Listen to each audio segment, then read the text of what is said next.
Hanya butuh beberapa serangan rudal dan drone bagi Iran untuk membongkar betapa lemahnya benteng pertahanan negara-negara kaya Teluk. Tanpa perlu melintasi perbatasan, Iran membuktikan mereka bisa mematikan total roda kehidupan di Kuwait, Oman, hingga Arab Saudi dalam hitungan hari. Cukup dengan menghantam fasilitas listrik, kilang minyak, dan pangkalan militer lawan, seluruh ekonomi dan kota-kota besar langsung lumpuh. Ini adalah taktik cerdik Iran untuk menekan Amerika Serikat dengan cara merusak sekutu terdekatnya. Lewat aksi ini, Iran ingin menunjukkan kunci keselamatan kawasan Teluk ada di tangan mereka. Simak selengkapnya dalam video berikut.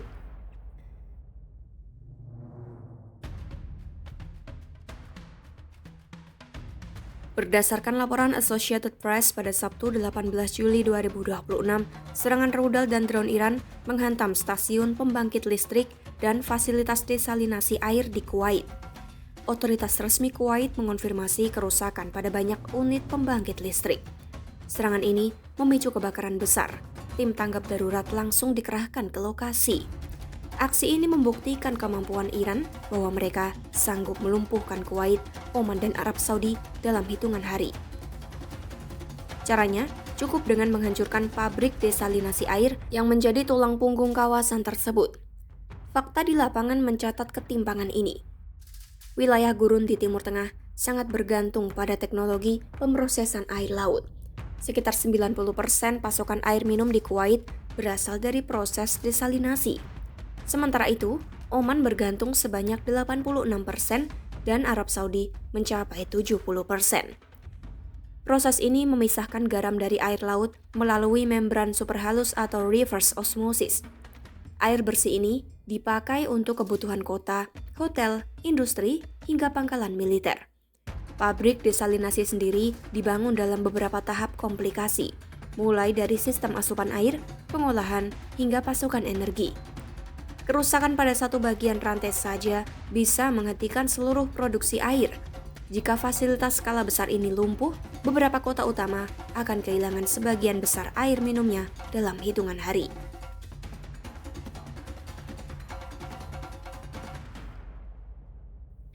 Direktur Middle East Center dari University of Utah, Associate Professor Michael Christopher Low, memberikan ulasannya melalui media The Straits Times. Ia menjelaskan runtutan serangan Iran di dekat pelabuhan Jebel Ali pada 2 Maret 2026 lalu. Proyektil jatuh hanya 20 km dari kompleks raksasa pengolah air Dubai. Kerusakan juga terjadi pada fasilitas di Fujairah dan Kuwait. Peristiwa ini membongkar betapa rentannya posisi negara-negara Teluk. 8 dari 10 fasilitas energi dan pengolahan air terbesar di dunia berlokasi di Semenanjung Arab.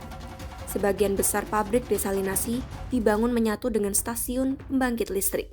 Artinya, ketika stasiun listrik rusak, produksi air minum otomatis ikut terhenti secara total. Michael Christopher Low mencatat poin krusial. Lebih dari 100 juta jiwa di kawasan Teluk menggantungkan hidup pada pabrik-pabrik ini. Tanpa fasilitas ini, kehidupan di Kuwait, Qatar, Uni Emirat Arab, hingga kota Riyadh di Arab Saudi tidak bisa berjalan. Peringatan ini sebenarnya sudah ada sejak analisis CIA tahun 1980-an dan peristiwa invasi Kuwait tahun 1990. Saat itu, sabotase Irak merusak sistem desalinasi Kuwait. Kuwait terpaksa mengimpor puluhan ton air kemasan menggunakan ratusan truk tangki darurat. Kini, ancaman tersebut kembali nyata. Kerusakan pada rantai pasokan listrik, pelabuhan, serta tangki air tidak hanya menciptakan krisis air minum. Kondisi ini juga langsung mematikan roda ekonomi dan kegiatan industri. Kota-kota besar di kawasan Teluk bisa mengalami kelumpuhan total.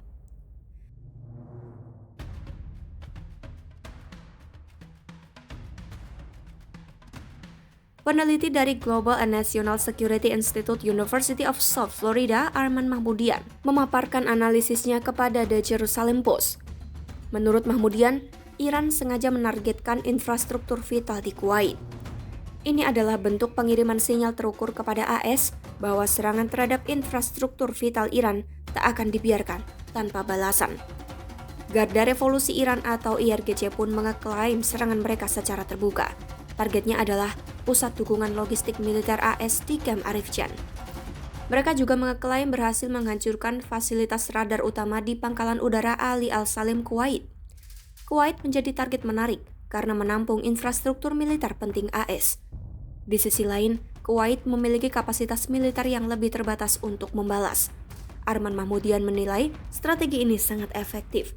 Iran menghindari serangan balasan berisiko tinggi ke daratan utama AS. Sebagai gantinya, Iran melumpuhkan infrastruktur energi, fasilitas publik, dan pusat logistik milik mitra regional AS. Langkah ini dilakukan setelah AS menyerang infrastruktur di selatan Iran. Iran menunjukkan serangan pada negaranya akan dibalas dengan kehancuran sekutu AS.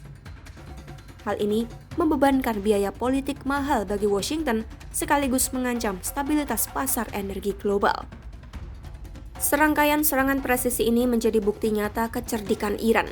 Teheran memanfaatkan titik terlemah negara-negara Teluk untuk melumpuhkan kawasan tersebut secara cepat dan masif. Tinggalkan komentarmu, pantau terus perkembangan konflik Iran versus AS hanya di YouTube Kompas.com.